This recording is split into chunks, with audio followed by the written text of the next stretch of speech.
एक रहने का जगह चाहिए, लेकिन सिक्योर। अगर कोई संगठन मुझे आश्रय दे सकता है तो मैं अपनी जिंदगी बचा पाऊंगा।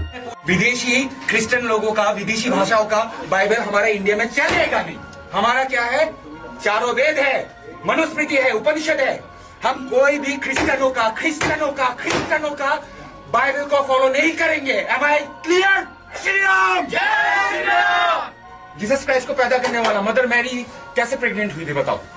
पवित्र आत्मा के द्वारा। अरे तू बिना के बच्चा पैदा कर सकता है? वही तो परमेश्वर का पुत्र तभी है ना, क्योंकि इंसान नहीं घुसेगा तो बच्चा कैसे पैदा होगा? पाप से अगर पाप से जन्मा हुआ व्यक्ति कभी भी पाप से छुटकारा नहीं दे सकता, है ना। तो इसलिए परमेश्वर की आत्मा ये जो बायोलॉजिकल जो होता है उसके द्वारा पैदा नहीं हुआ है, ठीक है ना। Really? Can you explain this to the gynecologist? You baby? Are you educated? Are you educated, baby? Yes, I'm educated. Okay, you know the process of मैं वही तो बच्चा पैदा करने का प्रोसीजर बताऊंगी। अगर जैसे बच्चा पैदा करने का प्रोसीजर बताऊंगी। भाई मेरी सुन तो सही। मैं जैसे पैदा हुई हूँ। अब कैसे पैदा हुई बताओ? आपको कैसे? अरे मम्मी पापा के मिलने से पैदा हुए ना, साहब बताओ खुल के। अरे सांड और गाय मिलेगा तभी तो बच्चा पैदा होता है ना। खुल के बोल रहा है फिर। अरे क्या करेगा वो फिर? तो आप बीच में क्यों बोल रहे हो? बैठ जाओ वहीं। एक चीज बोलने के लिए मैं ये वीडियो बना रहा हूँ। थक चुका हूँ, अकेले भागते भागते थक चुका हूँ। मुझे एक रहने का जगह चाहिए, लेकिन सिक्योर। अगर कोई संगठन मुझे आश्रय दे सकता है तो मैं अपनी जिंदगी बचा पाऊंगा। सभी को प्रभु यीशु मसीह के नाम में जय मसीह की।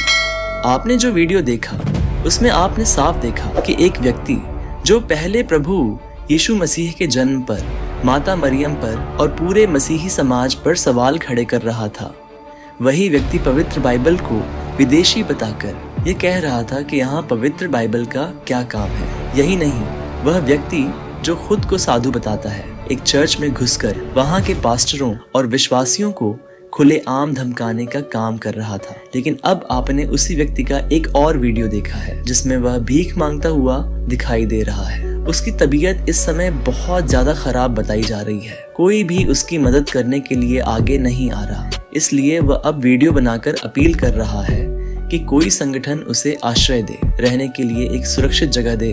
वह बार बार यही मांग कर रहा है कि कोई उसे सहारा दे। यही वही व्यक्ति है जिसने कुछ दिन पहले एक चर्च में घुसकर प्रभु यीशु मसीह के बारे में अपशब्द कहे थे, माता मरियम के विषय में अपमानजनक बातें की थी और प्रभु यीशु मसीह के जन्म का मजाक उड़ाया था। उस समय वहां मौजूद विश्वासियों ने उसे जवाब भी दिया था। उसने दादागिरी दिखाई, धर्मांतरण के झूठे आरोप लगाए और माहौल को बिगाड़ने की कोशिश की। यह वीडियो इतनी तेजी से वायरल हुआ कि कई मसीह भाई बहनों ने इसके विरोध में वीडियो बनाए और बताया कि यह व्यक्ति किस तरह खुलेआम मसीही विश्वास और ईसाई धर्म का अपमान कर रहा है। सिर्फ मसीही समाज ही नहीं बल्कि कई अन्य लोगों ने भी इसके खिलाफ आवाज उठाई। ये मामला इतना बढ़ गया कि वीडियो नेशनल मीडिया तक पहुंच गया। हर जगह उसकी निंदा होने लगी क्योंकि उसने किया ही ऐसा काम था। कोई भी उसके समर्थन में सामने आने को तैयार नहीं हुआ। यहाँ तक कि कई हिंदू भाइयों ने भी इस साधु पर सवाल खड़े किए। मीडिया ने रिपोर्ट्स चलाई, न्यूज़ एंकरों ने साफ कहा कि इस तरह खुलेआम चर्च में घुसकर गुंडागर्दी करना पूरी तरह गलत है। भारत का संविधान किसी को यह आज़ादी नहीं देता कि वह किसी दूसरे के धार्मिक स्थल में जाकर हिंसा या धमकी दे। संविधान हर नागरिक को यह आज़ादी देता है कि वह अपने धर्म को माने, उसका पालन करे और उसका प्रचार करे। ये देश संविधान से चलता है और संविधान सर्वोपरि है। अब इस व्यक्ति की हालत बहुत खराब बताई जा रही है। वह कई दिनों से सार्वजनिक रूप से दिखाई भी नहीं दे रहा कि वह कहाँ है और किस स्थिति में है। परमेश्वर का वचन हमें सिखाता है। नीति वचन अध्याय 5 वचन 22 में लिखा है, दुष्ट अपने ही अधर्म में फंस जाता है और अपने ही पापों की रस्सियों में बंध जाता है, लेकिन इसके बावजूद परमेश्वर दयालु है। जो लोग पाप और बुराई में फंसे हुए हैं, परमेश्वर उन्हें भी मौका देता है कि वे लौट आएं और पश्चाताप करें। और गलातियों के नाम पत्री अध्याय 6 वचन 7 में लिखा है, परमेश्वर ठट्टों में नहीं उड़ाया जाता, क्योंकि मनुष्य जो कुछ बोएगा वही काटेगा। मनुष्य जो भी बोता है वही काटता है। अच्छा बोएगा तो अच्छा काटेगा, नफरत बोएगा तो नफरत ही काटेगा।